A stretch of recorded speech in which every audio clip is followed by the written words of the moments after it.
Thanks everybody for coming. This is a much bigger crowd than I was prepared for. It's the first time I'm speaking formally, I think, about this research, which was the basis of my PhD, which finished about 3 years ago, and I've just published a book. Hi, David. And really, where the idea originated from was during my master's. I was doing a lot of reading around kind of the truth and justice in post-conflict societies debate, and I saw a lot of references to victims and perpetrators as these fixed kind of given categories, and what are their roles and what are their needs in these kind of binary terms. But being new to Northern Ireland, I was quickly coming up to speed on the fact that there's very little agreement, or there isn't consensus on who the victims and perpetrators are, whether or not there are grey areas between them, and it's caused significant difficulty in implementing a process for dealing with the past, or a comprehensive transitional justice process like we'd see in many other societies. So, the double plug here. Once again, I'm just going to kind of run through in the same format that's in the book, talk a little bit about the research, the context that I did the research in, the questions I was looking to get some insight into, situate the whole study within the wider field of dealing with the past, kind of as a holistic area. Obviously, we've got peace building, transitional justice, reconciliation, and these terms kind of overlap with one another in different ways. I'm going to talk a little bit about the social construction of victimhood and complex victims, and the way those social constructions interact with intergroup relations, and the specific contexts of intergroup conflict like we've seen in Northern Ireland. In that interaction, I've identified what I call a victim-perpetrator paradigm as a framework to help understand how these different identities work together, or work against each other maybe. And that helps with an analysis of a term that I'm sure everybody's familiar with, this notion of a hierarchy of victim, or victims or hierarchies of victims. So just to start out, what I was particularly interested in when I started was the tensions relating to how these kind of nebulous terms handle conflicting perceptions of victimhood and responsibility, and how these perceptions inform intergroup relations and conflict identities in a society like Northern Ireland.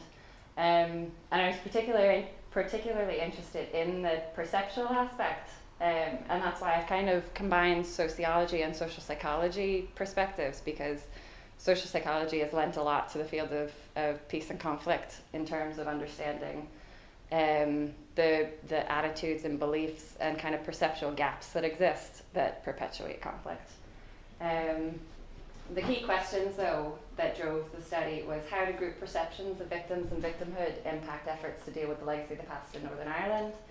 And what is this so-called hierarchy of victims, and what implications does it have for a society working towards reconciliation? And so it probably bears emphasizing that this research is concerned primarily with social processes of victimhood. So it's a critical look at the way we as a society engage with the idea of victims, how those perceptions of victimhood impact victims policy, truth recovery initiatives, historical investigations, and so forth, rather than individual experiences of victimhood, and the way those impacts really affect people's daily lives. So there's general consensus kind of within the field that societies have obligations to deal with the legacy of the past through a range of peace building processes, and it tends to be this kind of reconciliation and justice sector of peace building, where the impact of violence on individuals and communities are addressed in an attempt to repair the kind of societal divisions that are left behind in the wake of conflict. Where tensions start to arise is between the needs of victims and the needs of wider society, and kind of the contrasting roles that each play, the compromises that might be asked of victims or wider society in helping one another to move towards this reconciled state. And obviously down here, Claire Hackett and Bill Ralston have written The victim should be able to testify and be heard as a simple truth, but the reality of establishing mechanisms to enable that to happen is difficult and complex. So just a little bit more on how I'm approaching the concepts of reconciliation and justice, because obviously these can be quite ambiguous terms that take on a range of different meanings. So societal reconciliation in particular, or reconciliation between groups, is generally defined as a process of gradually rebuilding social relationships between communities alienated by sustained and widespread violence, so that over time they can negotiate the realities and compromises of a new shared socio-political reality. And this is a really complex and sensitive process. It's long-term, and it requires broad voluntary participation from all parts of society. And it particularly works around transforming relationships and negotiating adversarial identities. And now the linkages between transitional justice and reconciliation are a bit ambiguous as well. Transitional justice literature tends to say that truth recovery efforts, historical investigations, etc., truth commissions like what took place in South Africa, are meant to contribute to reconciliation. But again, those links are kind of underdeveloped. And the closest that I've been able to come to articulating that relationship is by a man called McAdams, who wrote, "Justice demonstrates that we're mutually accountable to one another, and truth facilitates the transparency that makes social trust possible." So these relationships and identities that are the work of societal reconciliation really need to be built on this mutual accountability and social trust. And obviously, this is an incredibly complex process. Victims and survivors and their needs aren't homogenous. People respond in different ways to violence and living in a society affected by conflict. And there's no clear line, there's not always a clear line between those affected by and or involved in violence. And the inclusivity of reconciliation really can't be understated, because these constructive relationships need to be built between all of society, so people who were involved in acts of violence as well as wider society, bystanders, beneficiaries, etc. And there are obviously difficult conversations to be had about what this inclusion looks like. Once again, some more tensions arise around the idea of truth and acknowledgement as being central values of dealing with the past. There's this idea that truth recovery is about reducing the range of permissible lies, and that kind of people might be re-victimized by maintaining silence about what happened in the past. However, the likelihood of any unified account or singular truth about what happened is very unlikely. But there are implications for reconciliation when acknowledgement isn't forthcoming, because it's with and through other people that we establish our sense of self. If those other people deny or ignore events and harms that have been fundamental in shaping our experience, we'll be unable to stand in an honest and constructive relationship with them. So that really gets to the heart of how these kind of new constructive relationships and identity negotiation processes need to take place, and why they're so important. Before we get into kind of the detail of what we're talking about in Northern Ireland, the specific aspects of contest here, we need to kind of turn a critical eye to how society constructs victimhood. How do we understand and define what a victim is, who they are, what experiences they've gone through? And so the fields of criminology and victimology in particular talk about how there are these socio-structural processes that define for us who the victim is.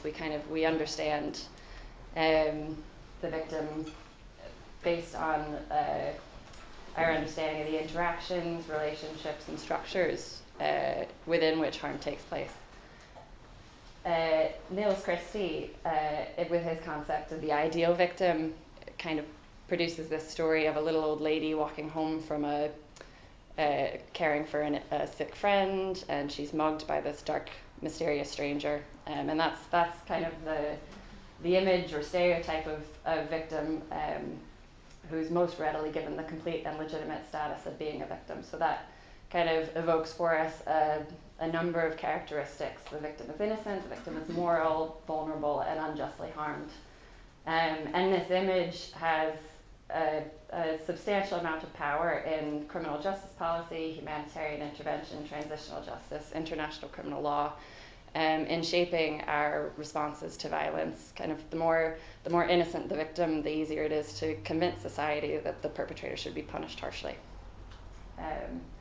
And there's a lot of overlap, or the relationship between our knowledge of the victim and our knowledge of the perpetrator are really interrelated.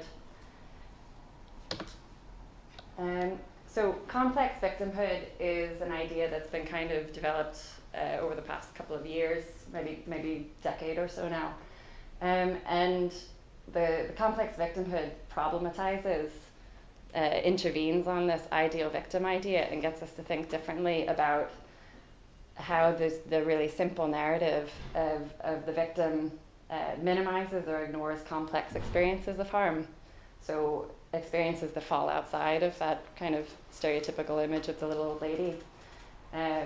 It solidifies these one-dimensional victim identities and instrumentalizes victims in the service of broader moral and political claims. So there's two ways to think about complex victimhood. On the one hand, there are diverse harms that help us to kind of stretch our idea of what the ideal victim is. There are these typologies where we could think about direct victims, who might be the person who was physically or injured, what have you. Indirect victims might be bystanders, carers, witnesses, etc. And tertiary victims, which refers to people who are within groups that are targeted that might be harmed by virtue of being a member of a group that's been targeted with violence. Complex victims is a little bit different, and these are victims or harms that might not readily be accepted as within the image of the ideal victim. So that they might be harms that are legitimized in a given political order. They might be obscured because of structural inequalities, or they might be minimized because of the character of the person who was harmed. And it also challenges this notion that an individual is fixed in what Trudy Govier's called the paradigmatic act. So it's the idea that one instance, one interaction defines you for the rest of your life.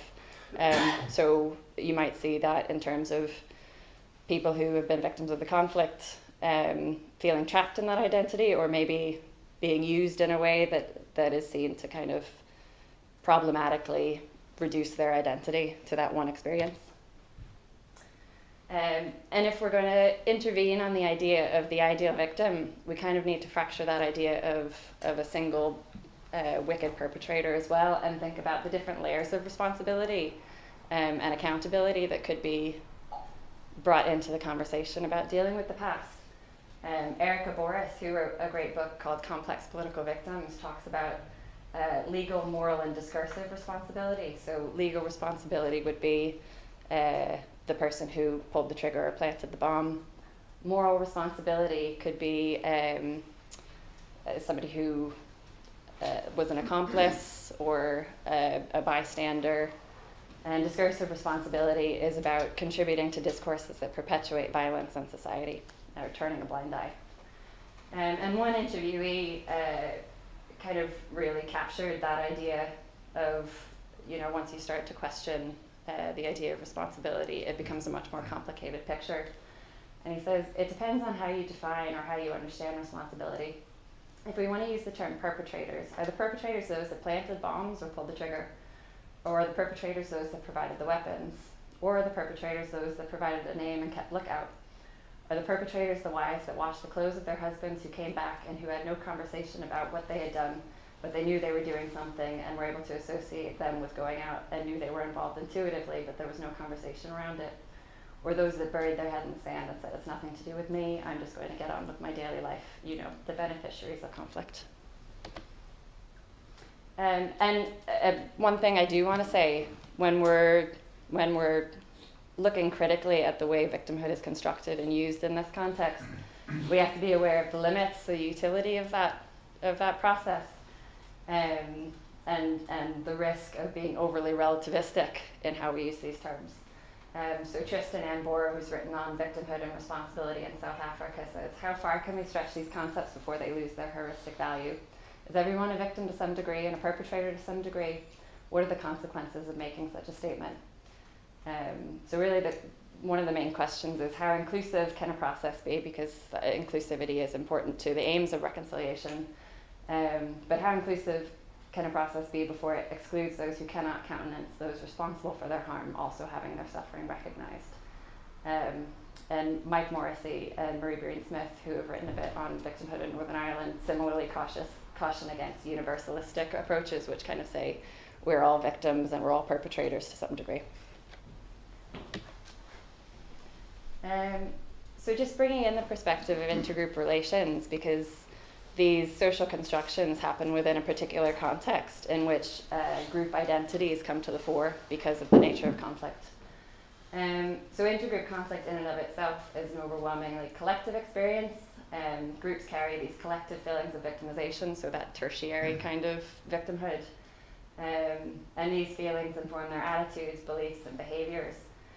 And generally, it's thought that the more intense an intergroup conflict is, the more likely it is that individuals who are members of opposing groups will behave towards each other as a function of their respective group memberships rather than based on individual characteristics or relationships. And in these situations, violence is carried out within a specific social system that determines how individuals and communities and wider society interprets violence and legitimacy and responsibility. So as a kind of analytic tool or framework for understanding how and why groups construct their identities and identify collectively as victims, I talk about the victim-perpetrator paradigm. And this paradigm is about how groups derive a positive social identity, so a positive evaluation of their own group in contrast to the wicked perpetrator, using that ideal victim image with favorable characteristics of being innocent and holding the moral high ground, and how that interacts with kind of intergroup processes, ethnocentric processes that favor the in-group. And so the victim-perpetrator paradigm tends to reinforce group-serving narratives of violence, which aren't necessarily accurate reflections of reality. So they're cognitive processes of denial, of justification, that perpetuate this idea of the in-group as victims and out-group as collectively responsible for in-group harm. So kind of paramount to the victim-perpetrator paradigm is this denial of in-group responsibility for unjust violence.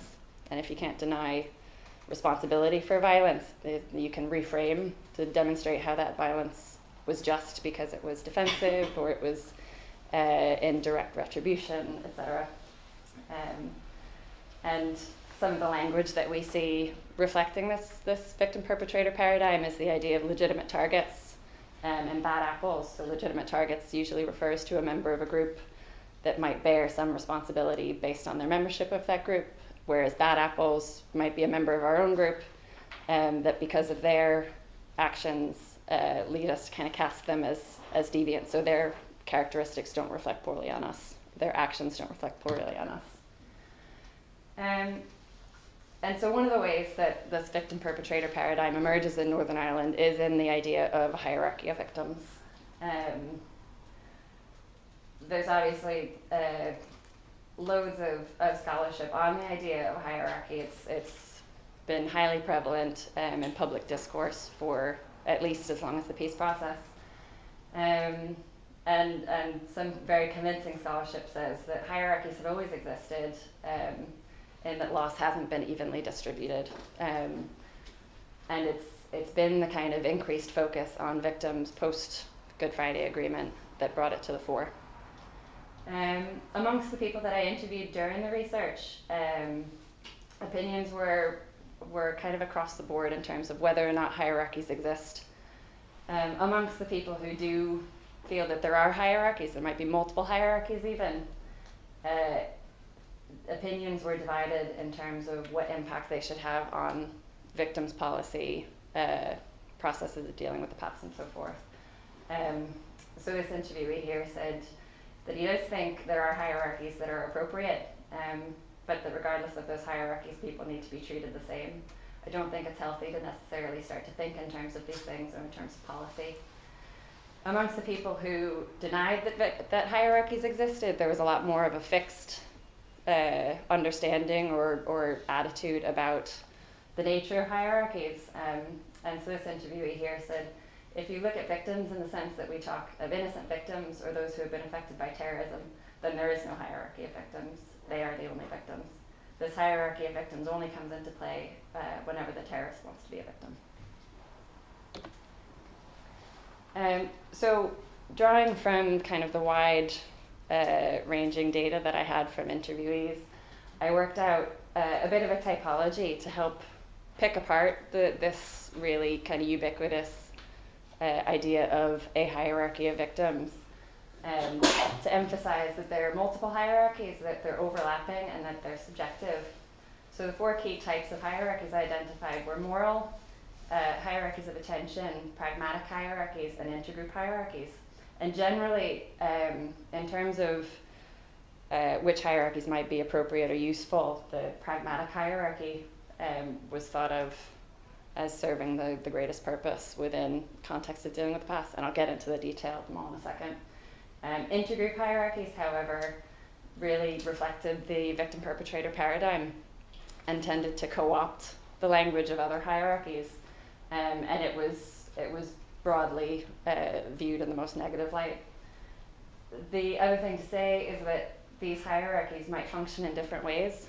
So if a hierarchy is functioning normatively, it's people saying this is a useful, this is the way the deservingness or the prioritization of victims should work. This person is more deserving than the other. Whereas descriptive hierarchies are kind of pointing out existing indisparities.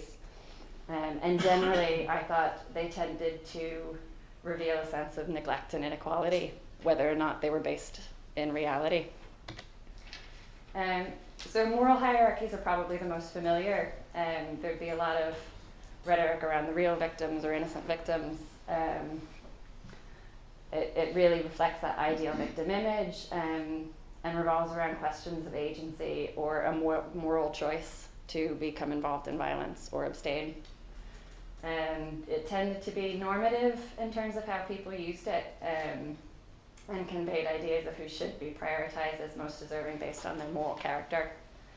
But the thing about moral hierarchies is that they tended to be highly subjective, and as John Brewer and his colleagues have written about, they reflect competing moral frameworks about victimhood, responsibility, and the legitimacy of violence.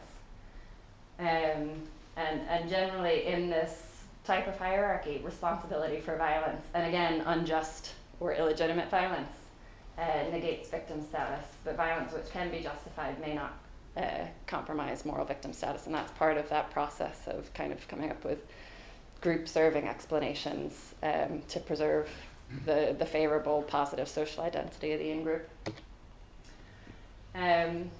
Once again, I think it's the same interviewee actually. He's given us an excellent example to show the complexity and the problematic nature of moral hierarchies.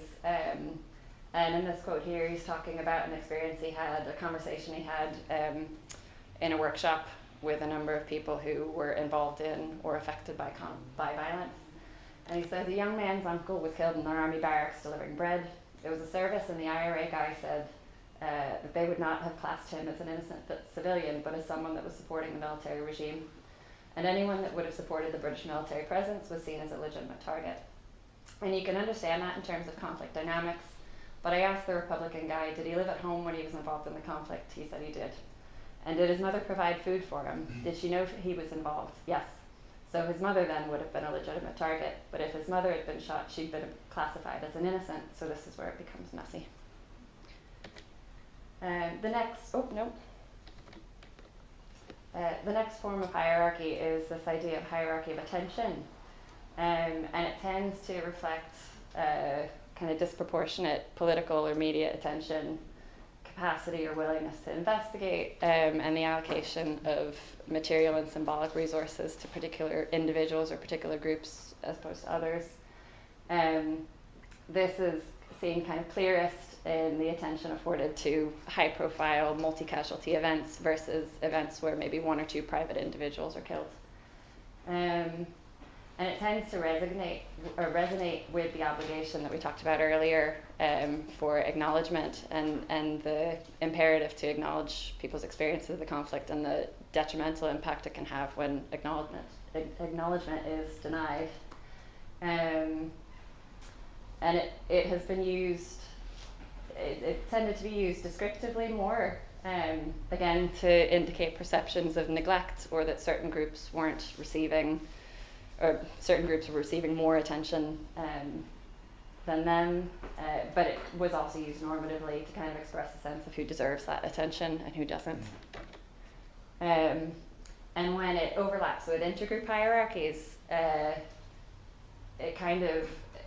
it just highlights the degree of disparity between the perceptions. So the quote on top here is from a man who worked with a victims organization that served primarily security forces widows. And he said, "We had a widow went to the police who'd been given the name of the man who killed her husband, and she couldn't get a policeman to investigate. Shortly after that, we had a lawyer killed in our local town. There was 82 detectives put onto that case immediately. That's the hierarchy of victims." And then the quote on the bottom is a family member of the involved in the Ballymurphy campaign. And they said, "You have people back in 1971, right up to the peace process. You had people murdered. Wholly sympathise with them. Their hearts were broke, no matter what side, no matter what creed. But the majority of murders were dealt with at the time. People done time for the murders of their loved ones. No disrespect to anybody. And as I say, death is death, and everybody's heartache is heartache. But if you were murdered by the IRA and they were caught, they were brought to justice." So you can see in both examples, there's a bit of hyperbole about the 82 detectives put onto one case, and that every IRA man that was caught was brought to justice. But it just goes to show these are two people who sense a deep neglect in terms of the attention and the resources, symbolic or material, that flow from that attention, and the perception that the other side has it better, like their problems are all being resolved. So pragmatic hierarchies, again, these are the ones that kind of came out as the most useful in terms of victims policy and thinking about how to deal with the past. And it reflects attempts to objectively account for the severity of people's victimization. It's primarily normative in use. It prioritizes services, reparations, and politics influence for those expressing the greatest need.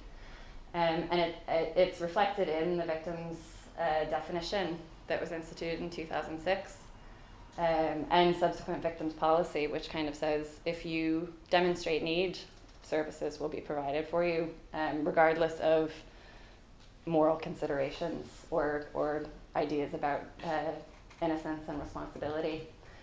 But of course there are limitations. First off, in terms of the availability of resources, there is obviously a finite amount of money for reparations, compensation, services, and so therefore some prioritization does need to happen. And one interviewee was telling me how, actually during our interview, he was surprised to find out that he fit the definition because he had been in the police and he broke his ankle in a riot.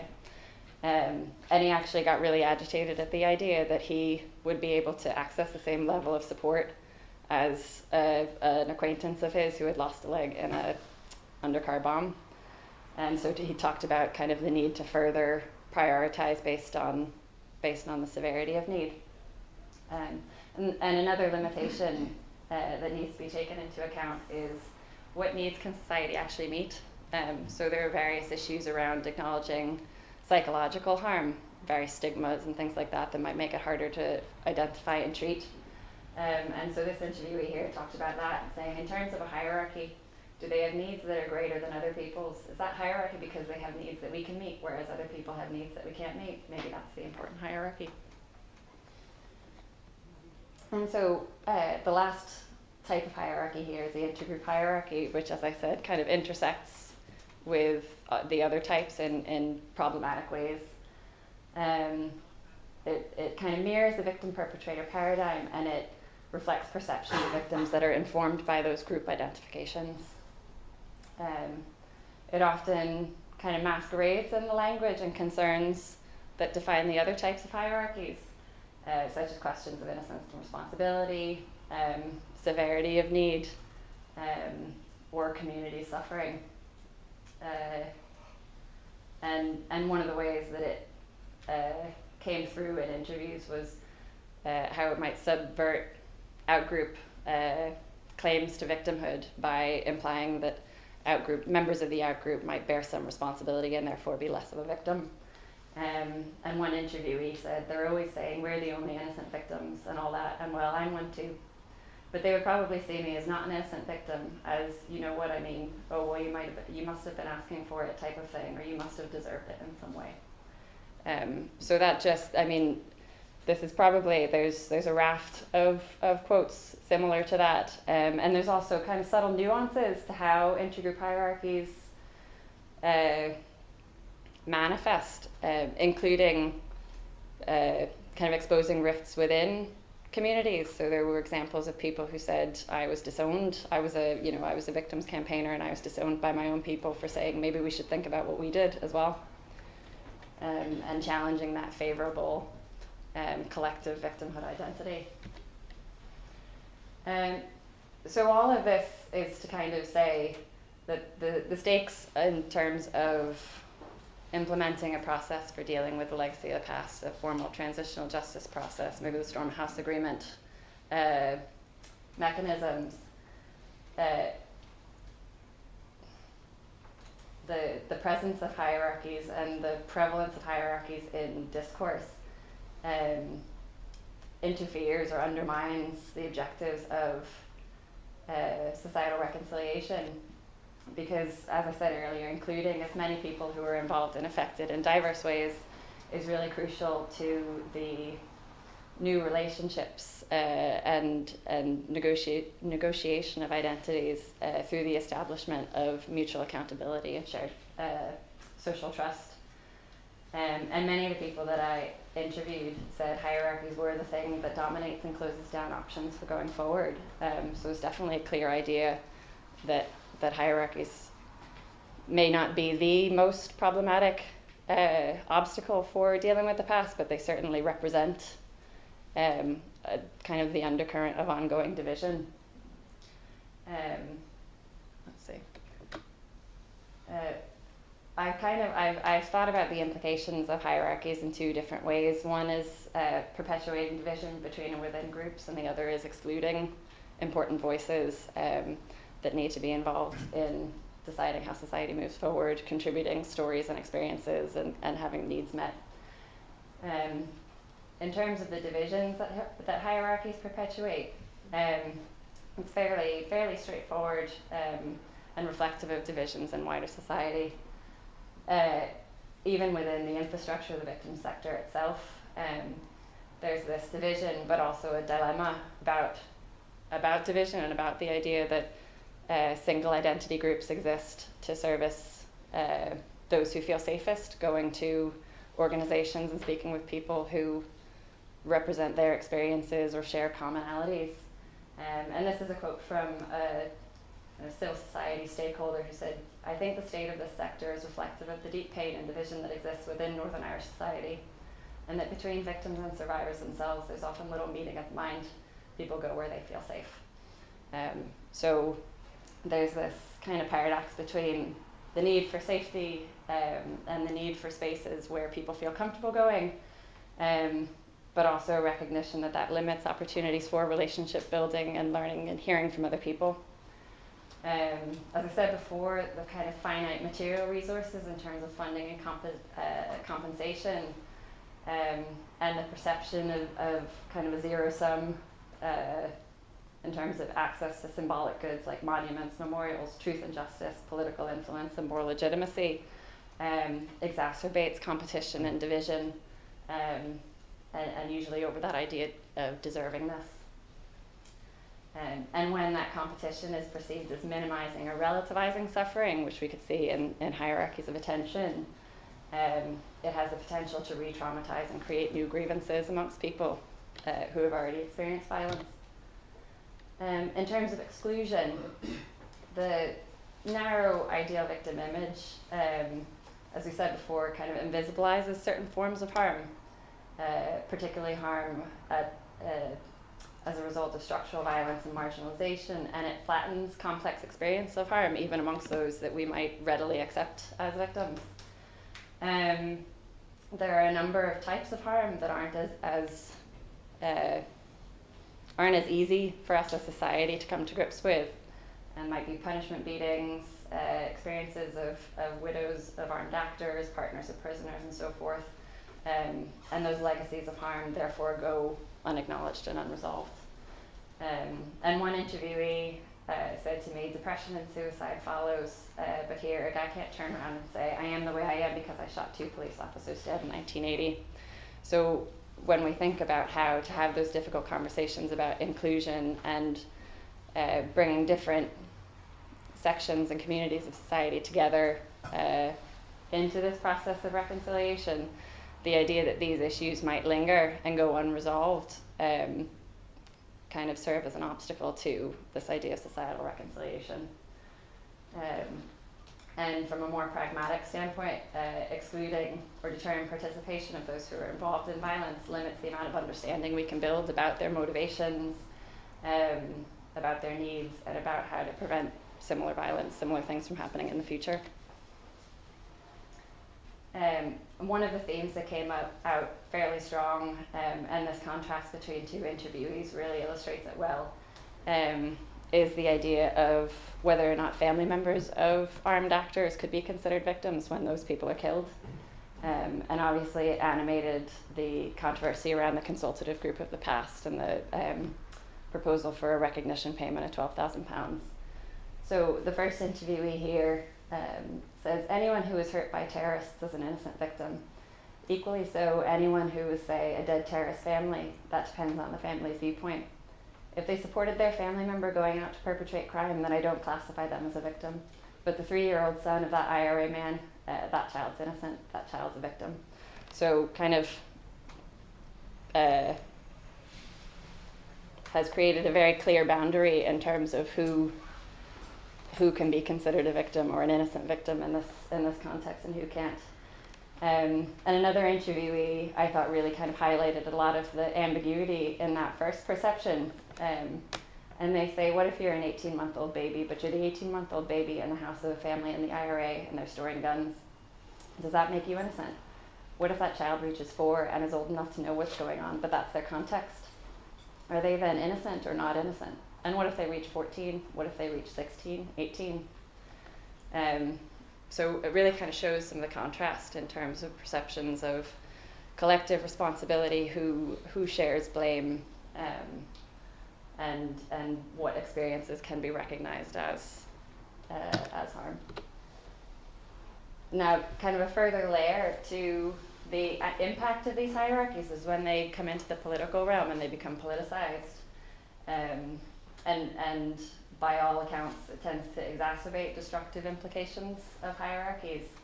And pretty much across my interviewees, who all have very diverse experiences of conflict and harm, that was the one thing that people tended to agree on, was that the politicization of victims makes the situation far worse. Because there's this tendency to kind of maybe cynically connect political ideologies and agendas with this moral authority that's placed with the ideal victim. And with that moral authority, they might deflect blame about their own actions, their own policies, their own attitudes, and kind of demonstrate how anyone who might question these positions is callous and indifferent to the suffering of victims. But this politicization has the potential to re-victimize those individuals whose stories and experiences are used to serve those political ends, but it might also have implications for for wider society, because once that ball is set into motion, once that politicization is kind of mobilized, it tends to be difficult to reverse. And so we saw resistance to reconciliation initiatives or reconciliatory policies, like the reversal in the Maze-Wankesh Peace Building Centre, just for one example.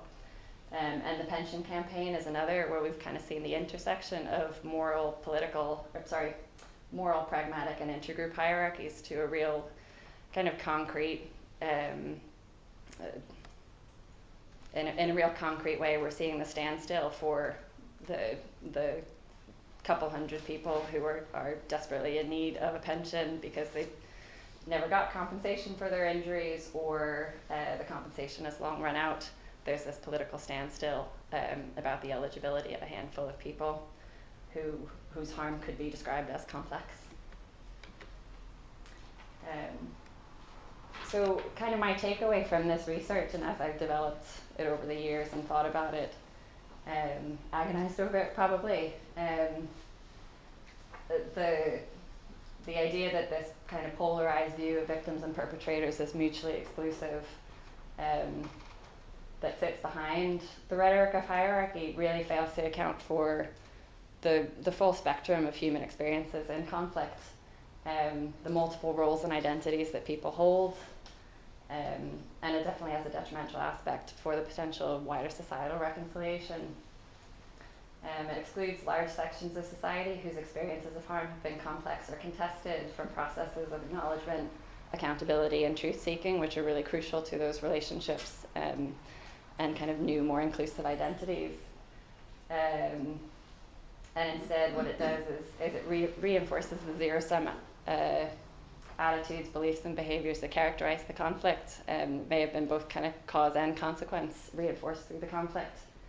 And so my kind of takeaway argument is that it's necessary to develop and employ a more complex approach to victimhood, which intervenes on this image of the ideal victim and produces a more nuanced, realistic discourse of harm and responsibility in conflict. I think I've left myself a blank slide to check what time it is, because I could go on, but I probably shouldn't. Is that all right?